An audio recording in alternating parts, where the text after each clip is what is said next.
İnsan bekliyor. Bu kadar fazla para kazanmışsın. En çok para kazanan ikinci animasyon filmi. Kalitenin yükselmesini beklersin değil mi?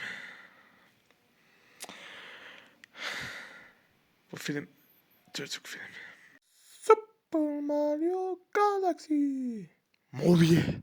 Gönderme yapmak için kafayı yiyen bir filmdi. Yani çoğu da kötü, Allah'ım ya. Mesela direkt Game Watch.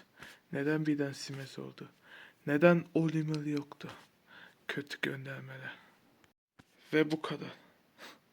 Daha neyden bahsedeyim? Çocuk filmi oğlum bu. Tabii Mario filmi olduğu için ağzım açık izledim. Film için koca bir 8. Bu 8 bu arada bir gönderme.